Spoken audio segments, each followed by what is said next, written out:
So, life is uh kind of BS. It is BS.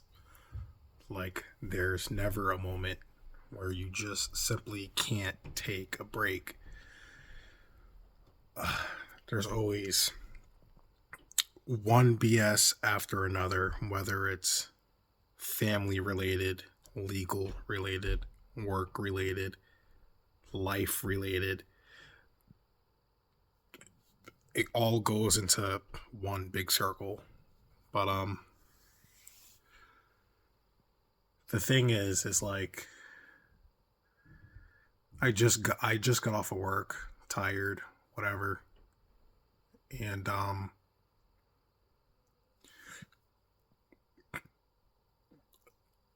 I go up to my roommate's bedroom, let him know what's going on and everything, and his daughter, uh, he has three kids. The oldest is a girl, the middle child is a boy, and the youngest is also a girl, and they're at the age where they have friends over, they hang out, and they're slowly, very, very, very slowly, um, learning about life. Well, the oldest one is definitely past that. No disrespect, but um, I'm surprised she ain't pregnant. But on a serious note, though, um, when I got off of work, see, here's the thing. Like in a perfect world, and when I mean perfect, I mean like ideal. In a perfect world, we would love to trust our government, and we would love to you know not only trust but rely on them, and if we call them, it's instant, at a snap of a finger they'll be there when you need them. um from the president, congress, all the way down to your local DMV. Unfortunately, it's not all reliable, especially our legal system. And there's been a plethora of cases where lives are threatened, and someone ideally wants to call a higher authority, um, but the higher authority either doesn't get there on time when you need them, and we're all human, so we just can't be like Goku and instant transmission, you know, or they prioritize your emergency, and frankly, I think it all falls on some of the dispatchers too, because like you could literally be robbed or drowning in your vehicle in a lake somewhere, and the dispatcher is asking you 21 questions and telling you to calm down in a life emergency. So everything's not 100%, and everything's not reliable. And you also have cases where people legit defend themselves and their family legitimately, and they still end up facing prison time. And at the end of the day, when they face prison time, it comes down to, you pretty much should rely on the system, the government, the police, the whoever, you know. And as time goes by, where we talk so much mouth talk on the internet, on Facebook, on TikTok, on Snapchat, on Instagram, wherever you may be, um, you don't face a repercussion because you're pretty much surrounded by walls. And if you're not like a hacker, you're not going to find out where that person is. In the past, back in my day, if you run the mouth, essentially, the old saying is talk the talk and walk the walk. And this new generation don't know that. They're not aware of it. They're aware, but they don't experience it like we did. And my roommate's daughter has friends that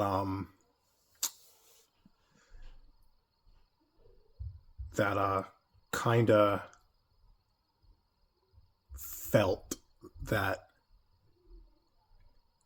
they could say and maybe do things and not expect some type of repercussion. Nowadays,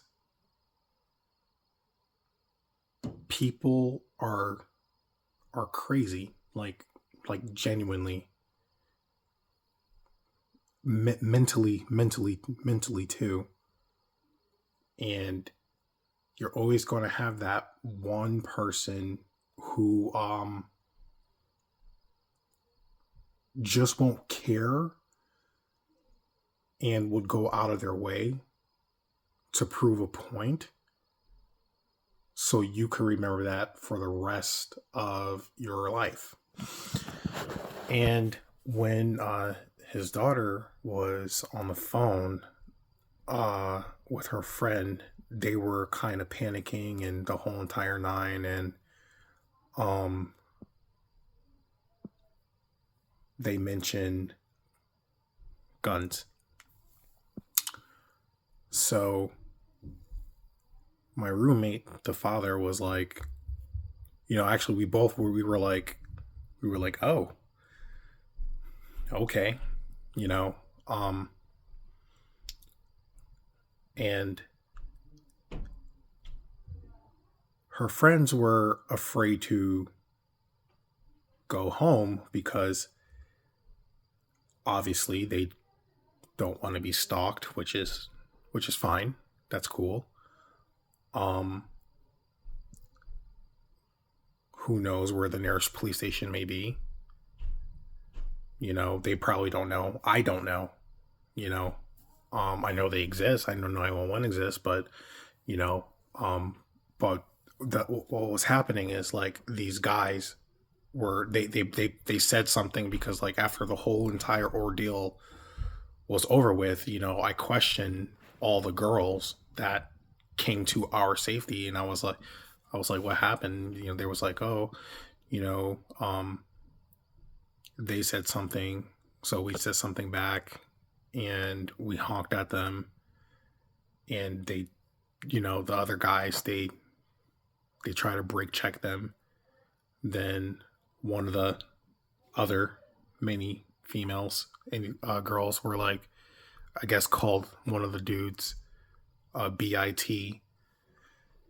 And from then on, they were following the girls all over town. So my roommate's daughter was like, hey, come to our house. And her friends were like, well, we're afraid because they said they have guns. And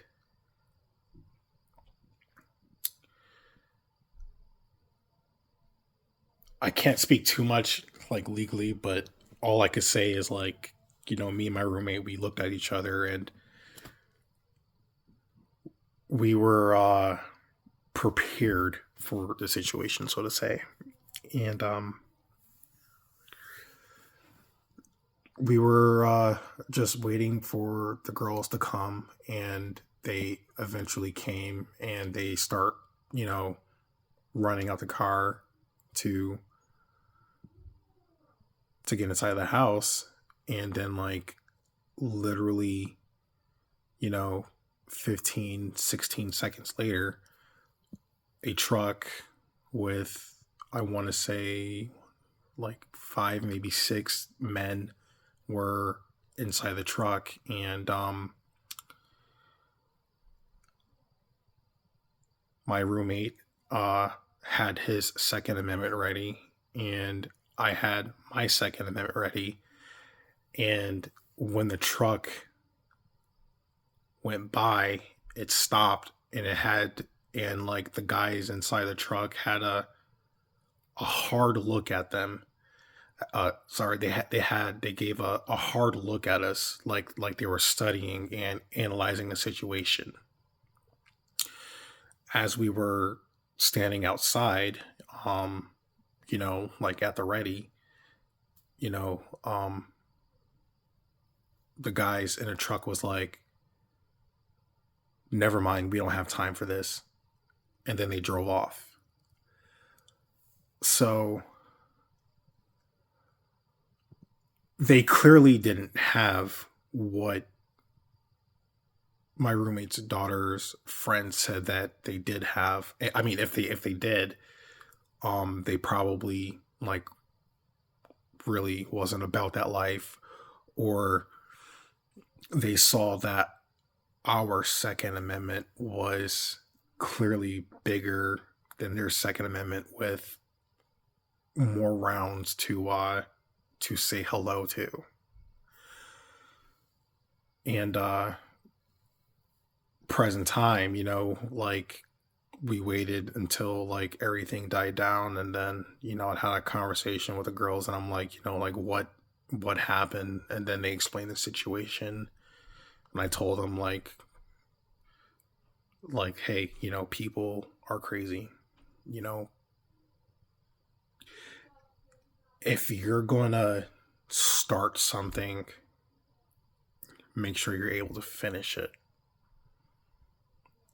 But if you're not starting something and someone else starts something, you should always make sure that you're still able to finish it, because people are unhinged nowadays. And I told them, like, at the very least, get some pepper spray or something, and I think that all that aside, I think a lot of people are too safe in their safe space that they don't think anything could happen to them, when again, all it takes is just that one moment for another person to just like not care about you, themselves, or anyone around them, So these girls are staying the night for their protection, and we informed their parents on what happened, and they agreed to let them stay in our safety until pretty much until the morning tomorrow, Saturday. So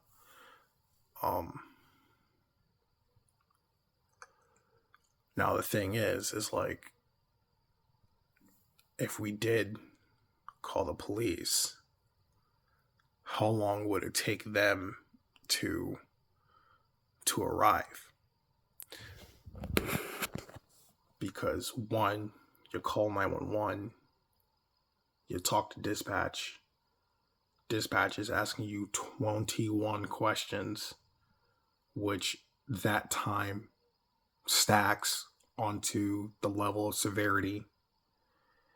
And then after you hang up the call with dispatch, dispatch has to notify whoever they notify, and then someone has to accept, or they have to either one, accept or direct, or like give an order to go to said location for them to protect and serve.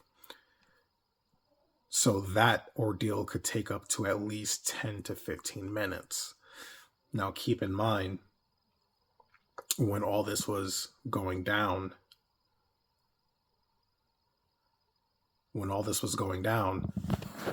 it only took a matter of 4 minutes. I got home, I heard a conversation, they came, we were ready. So just take that as you will, though. Just let that sink in.